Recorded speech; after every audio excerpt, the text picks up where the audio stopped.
নমস্কার বন্ধুরা, কেমন আছেন সবাই? আশা করি সবাই খুব ভালো আছেন। আর আমিও প্রতিদিনকার মতন আজকেও একটি নতুন ভিডিও নিয়ে চলে আসছি সকাল সকাল। তো সকাল সকাল ঘুম থেকে উঠে আজকে আমি অনেক কাজ সেরেছি, তার মধ্যে গ্যাসটাও পরিষ্কার করছি। তো গ্যাসটা অনেক দিন ধরে একটু ভালো করে পরিষ্কার করা হয় না, মানে পরিষ্কার তো প্রতিদিনই মোছামুছি করা হয়, তবে চাকাগুলো ভালো করে পরিষ্কার করা হয় না, ওগুলো জ্যাম হয়ে গেছে। তো এগুলোই আজকে পরিষ্কার করব। তো আগে একটু মোছামুছি করছি।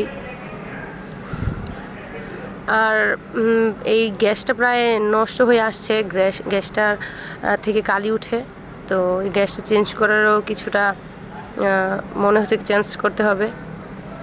তো এই দিক দিয়ে গ্যাসটা মোছার পর আমার সকালে সব কাজ করার পর আমি সবজি কেটে বসিয়ে দিয়েছি সিদ্ধ করতে। আজকে সবজি রান্না করব এর জন্য। আর ওইদিকে সবজি সিদ্ধ করতে বসিয়ে দিয়ে এখান দিয়ে আমি ভাত খাচ্ছি। তো আজকে সকালের ভাতটা অনেক লেট করে খাওয়া হচ্ছে। তো এখানে একটু সকালের ভাতটা খেয়ে নিচ্ছি। সকালে চা মুড়ি খেয়েছিলাম, তো এরপরে আর কিছু খাওয়া হয়নি। তো প্রায় 12টা বেজে গেছে, এখন আমি সকালের ভাতটা খেয়ে নিচ্ছি। তো আর এই দিক দিয়ে আমি বসিয়ে দিয়েছি নিরামিষ, তেল দিয়ে দিয়েছি কড়াইতে, কড়াই গরম করে। আসলে আমার হাতের নিরামিষটা প্রায় আমার ফ্যামিলিতে অধিকাংশ মানুষই খুবই পছন্দ করে, যার কারণে যেদিন নিরামিষ রান্না করা হয় সেই দিন আমাকে একটু ডাকা হয়, নিরামিষটা রান্না করার জন্য। তো এই তো আমি নিরামিষ রান্না করতে চলে আসছি। এইদিকে পাঁচফোড়ন দিয়ে দিয়েছি। তো জানি না আমি কীভাবে রান্না করি, তবে চেষ্টা করি সব কিছুই ভালো করে রান্না করার। তবে নিরামিষটা আমার হাতে হয়তো একটু ভালো হয়, এর জন্য আর কি এটার চাহিদাটাও সবাই একটু করে।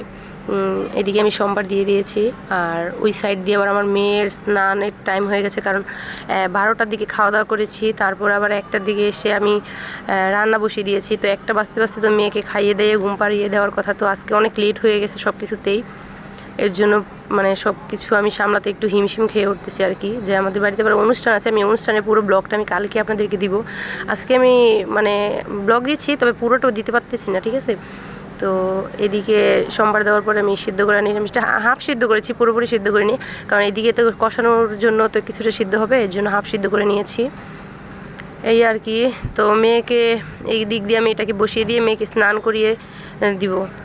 তো আর এই বেগুনগুলো আমি কেটে নিয়েছিলাম, বেগুনগুলো সেদ্ধ করিনি, কারণ বেগুন তো এমনিতেই অনেক নরম, এর জন্য বেগুনটা পরবর্তীতে দিয়ে দিয়েছি আর কি। তো বেগুনটা এমনিতে এখনই অনেকটা গলে গলে যাবে, বেগুন অনেক নরম, বেশিক্ষণ লাগে না হতে। তো এই সবজিগুলো দিয়ে দিয়েছি, এখন একটু নেড়ে আমি এটাকে ঢেকে রাখবো। তো মেয়ের চোখে ঘুম এসে পড়েছে, কারণ টাইম তো 1টা দিকে হলেই ওকে ঘুম পাড়িয়ে দেয়। তো ওই দিক দিয়ে মেয়েকে স্নান টান করিয়ে রেখে আসছি, এদিক দিয়ে এসে দেখি সবজি প্রায় হয়ে আসছে। তো আমার সবজি এই তো কমপ্লিট, এখন মেয়েকে খাওয়াবো, ঘুম পাড়াবো। আজকে এখানে ভিডিওটা শেষ করছি। তো বন্ধুরা সবাই ভালো থাকবেন, নমস্কার।